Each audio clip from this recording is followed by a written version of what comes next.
There's so much noise about this late night TV drama.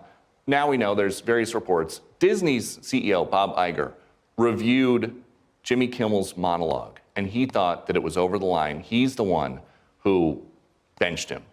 Now that that's out there, your critics are saying, well, the White House and the FCC are intimidating critics of President Trump. Is that what's happening here? No, I don't think so at all. We have a good... Dog, you literally revealed... Dude, this is so funny. He flexed on it. He flexed on it. He demanded it. He got it. He got excited that he got it. Demanded more of it to other enemies of Trump. It's so unimaginably stupid that we're just having this back and forth. Brendan Carr straight up threatened to pull broadcasting licenses at Trump's direction. Trump enjoyed it and said it was awesome. It is ridiculous. A group of people that do watch over this, as you know. Brendan is a fantastic patriot. He really is. And he's, I think, doing a good job. But he's done nothing that's over the line. He just says you have to be honest. I just had it a little while ago. You may have seen it. I talked to people about 97% of the things they say about me on television are negative. And, you know, how do you win if that's the case? And the credibility of television's way down, most television. You guys are doing a lot better. I disagree with your pollsters because I've always proven to be right on that. I would say your pollsters, I don't think your pollsters are any good on Fox, but generally speaking, and the anchors are, in every case, they're phenomenal. But you don't have that with other networks. I think that's why they're down. They're down so low in ratings. Yeah, dude, do something good for once, man. Anything, please. I would love that. This motherfucker only does bad shit and then gets mad when a fairly servile media class accurately covers it. Like, what? They're not even accurately covering it, to be fair. They're just not offering sufficient glaze. They're just not all doing what Fox News does. That's it. That's what he's pissed off about. It's so frustrating. Is what they're doing considered 69? I don't even think so, because Trump is being a selfish top here. He's just getting a suck job and not even returning at all. CNC is like a dead network. It's, if you call it cable, I guess. CNN is, it's really a crying shame what happened to CNN, but they're down, they're dead, nobody watching. And they're dead because they have no credibility. You guys do have credibility, and that's a great thing to have. We know which hosts you don't like at late night. If one of these CEOs, like Bob Iger, called you and said, okay, Mr. President, Uncle, who would you want to see as a late night network TV talk show? Well, you know, why is this a fucking major concern for the quote unquote leader of the free world? No, uncle means it's a boomer. It's boomer speak for I give up. Okay. Calling uncle means you just are saying you gave up. But again, take yourself out of what you are watching for a brief moment and have a top-down approach. Just let's look at this with a bird's eye view for a brief moment. Let's understand the conversation that's taking place at a time when housing is more expensive than it ever has been in U.S. history, where the top six companies in the United States of America, all tech stock, by the way, have a collective market cap of over $20 trillion, which is larger than the entirety of the Chinese economy. Okay. The cost of living crisis is still ongoing.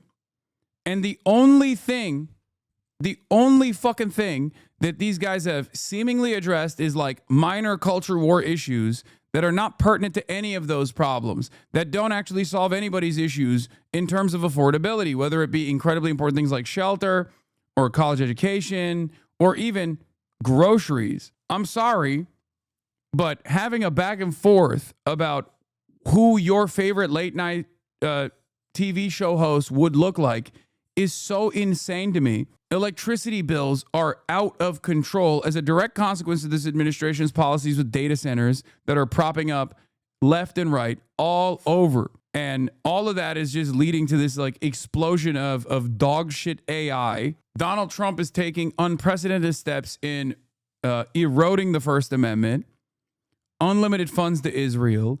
Everything sucks. Everything sucks. Okay? Nobody's happy. Everything sucks. And the red meat that he offers the base is basically dunking on Jimmy Kimmel. The red meat that he offers the base is dunking on and engaging in mass apprehension of Guatemalans and Mexicans and Haitians around the country that are simply trying to make ends meet and have even less than Trump's base of support. What are we doing? What will it take for every single normie to look at this and go, this is completely ridiculous? Why the fuck are you worrying yourself with dumb shit like this? Why are we supposed to sit around and be like, oh my God, Charlie Kirk was such an amazing figure.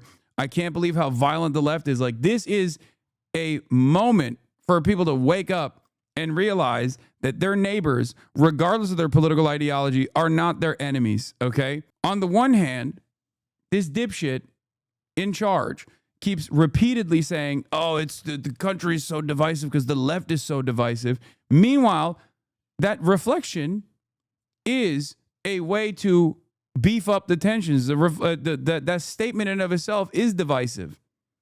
The president is saying that specifically so you think, if you are a Republican, if you're a Trump voter and you're in here, which not many of you are, obviously, but he's saying that so you don't pay attention to all of the real problems that you're experiencing. Part of the reason why the cost of goods is going up, cost of groceries is going up, is because of his also insane tariffs regime too, which many Republicans actually did not enjoy, which is why he went back and forth on whether he was going to do tariffs at all.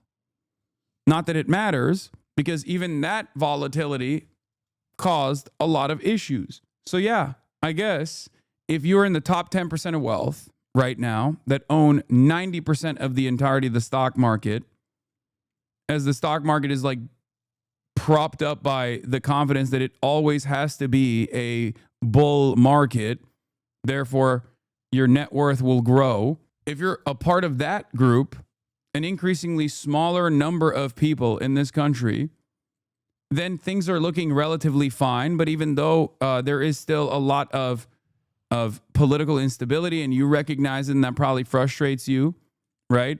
And you are still impacted by the affordability crisis, and obviously it's less meaningful the wealthier you get. But the president is not even remotely invested in fixing any of these issues. What will it take for you to realize that this is no longer a left-right fight, and it never really was? People refuse to recognize this as an up and down fight rather than a left-right fight. It is not your neighbors that are your enemies here.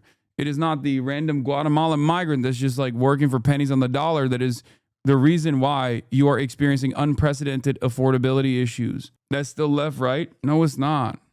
No, it's not. Not at all. There are liberal billionaires.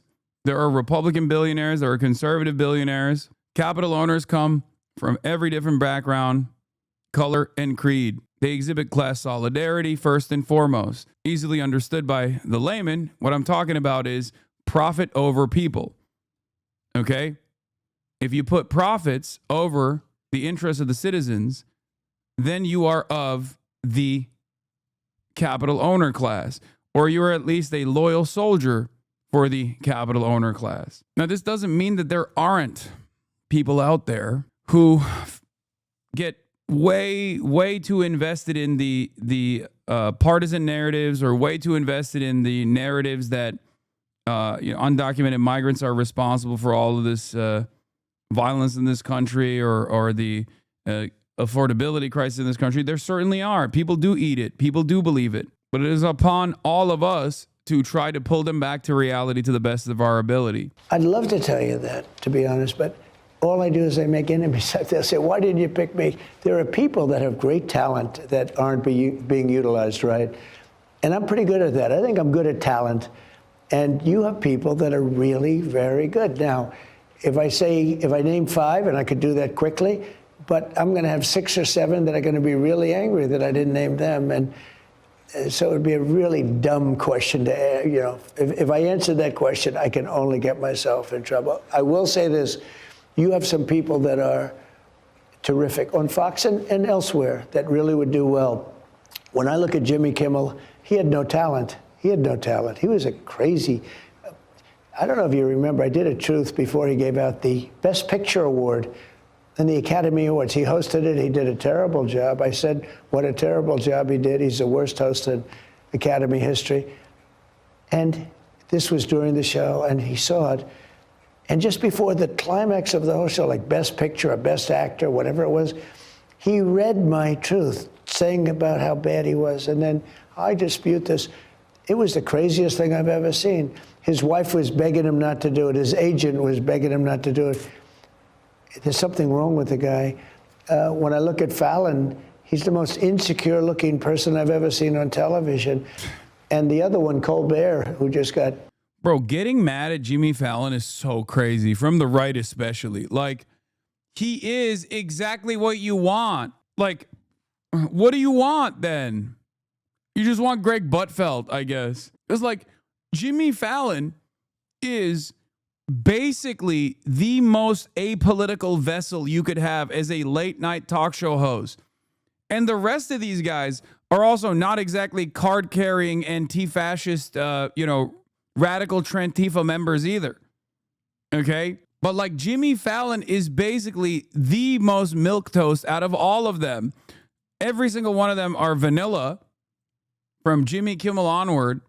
But Jimmy Fallon is like the most vanilla, the most milquetoast. Like, what the fuck? I just don't understand like what the expectation is here. That like every late night talk show host is supposed to be like a card carrying Fox News host or something.